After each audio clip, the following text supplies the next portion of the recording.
मैं कैसे, मुझे मिलना है उनसे। तो वो बोले 1 मिनट रुको बोल के वो अंदर गए, कोई ऑफिसर अंदर से बाहर आके बोले कि मैडम बेलापुर ऑफिस गई है किसी अर्जेंसी में, इमरजेंसी में, वो आज आएंगे कि नहीं पता नहीं है, सो शायद आप उनसे नहीं मिल पाएंगे। तो क्योंकि मैं भुवनेश्वर उड़ीसा से हूं और लॉकडाउन के वक्त, उस टाइम लॉकडाउन चल रहा था, उस टाइम लॉकडाउन के वक्त सिर्फ ये ड्राइव्स का कॉपी सबमिट करने के लिए सीबीआई को, वो भी फोन करके अपॉइंटमेंट लेने के बाद, eye flew down to Mumbai, मैं मुंबई गई देने के लिए।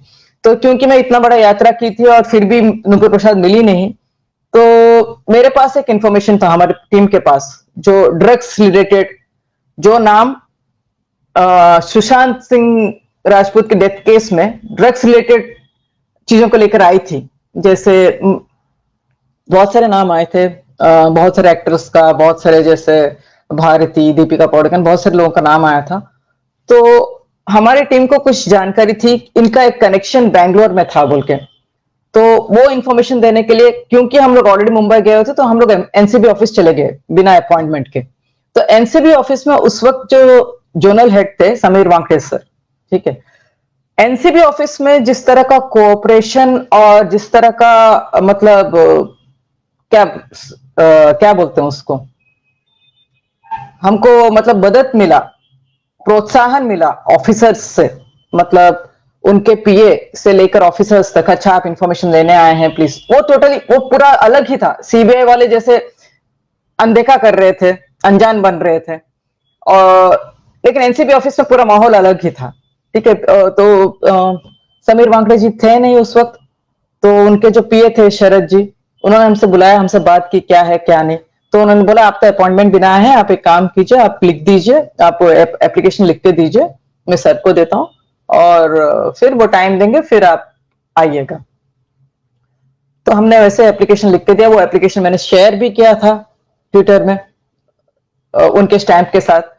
और उस एप्लीकेशन को भी कुछ advocates, Chandni Shah and all, वो जो ट्रॉल करने के लिए छोड़े गए थे और एसएसआर मूवमेंट को गुमराह करने के लिए वो छोड़े गए हैं, वो लोग उस एनसीबी के ओरिजिनल स्टैम्प्ड एक्नॉलेजमेंट को भी उन्होंने फेक बोला सोशल मीडिया में आके। तो मजबूरन मुझे उनके ऊपर साइबर क्राइम में केस करना पड़ा, तो तब वो चुप रह गई थी, ठीक है। तो ये सब बहुत कुछ हुआ, फिर हम लोग फिर वो एप्लीकेशन सबमिट करके मैं वापस आ गई भुवनेश्वर। फिर मुझे कॉल आया एनसीबी ऑफिस से, बोला गया कि आपका अपॉइंटमेंट 1 वीक के बाद मिला है, या 1 वीक या 1 महीने के बाद मिला है, आप आ सकती हैं क्या? मैं बोली सर हाँ जरूर, मैं आना चाहूंगी। फिर से मैं गई, सेकेंड टाइम मैं मुंबई गई, फिर से मैं बांद्रा कुर्ला ऑफिस गई सीबीआई के, इस उम्मीद में कि शायद नुपुर प्रसाद मिल जाए तभी, बट वो तभी भी नहीं थी। तो फिर मैं एनसीबी गई, समीर वांकड़े सर से मिली, वो फोटोज एंड वो सब मैंने डिटेल में शेयर किया है, मैंने उनको इंफॉर्मेशन सबमिट किया। तो वहां पे हमको पता चला कि मतलब इन्होंने काफी बहुत सारे पेजेस का चार्जशीट रेडी किया था, जो मतलब जब वो इन्वेस्टिगेशन कर रहे थे सुशांत के केस में, तो ये रिया से संबंधित, रिया किन लोगों को मतलब ड्रग सप्लाई करती थी, वो जो नेटवर्क है उनका, काफी सारा बहुत सारे पेजेस का चार्जशीट उन्होंने रेडी किया था।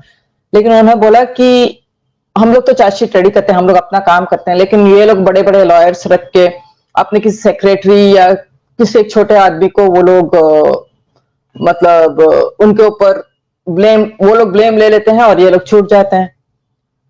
तो ऐसा बातचीत हुआ, ये हुआ। फिर उसके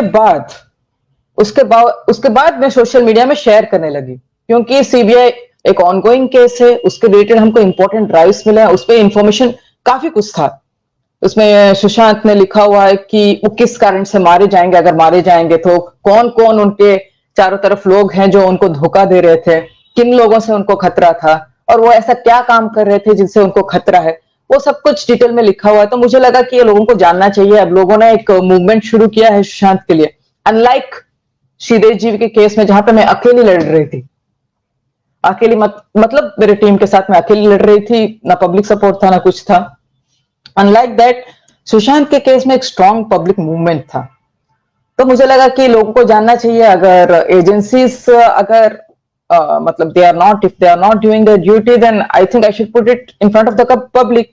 मे बी वो लोग प्रेशराइज करेंगे और ये बहुत ही अहम सबूत को एक्सेप्ट किया जाएगा। तो उसके बाद मैं 2021 अगस्त से या फिर मई से मैं शेयर करने लगी ड्राइव्स के स्लाइड्स को। और let me tell you Ashutosh ji, ये जो ड्राइव्स है टोटल एक 7 हार्ड ड्राइव्स और एक पेन ड्राइव है, और इसमें डेटा आपका करीब करीब 750 टू 850 जीबी डेटा है। और अगस्त 2021 से लेकर नवंबर 30, 2023 तक मैंने हर दिन स्लाइड्स और ड्राइव्स के स्लाइड्स और उसके कंटेंट शेयर किए हैं। उसमें काफी एक्सप्लोजिव इंफॉर्मेशन रहा है।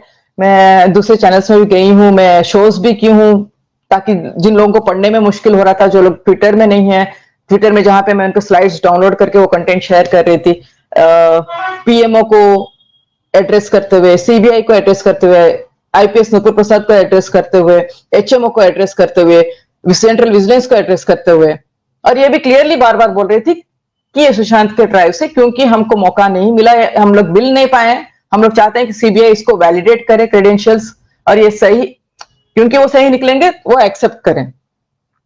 ठीक है, तो ना सीबीआई, थोड़ा सा रोक रहा हूं, बीच में थोड़ा एक सवाल ले लूं।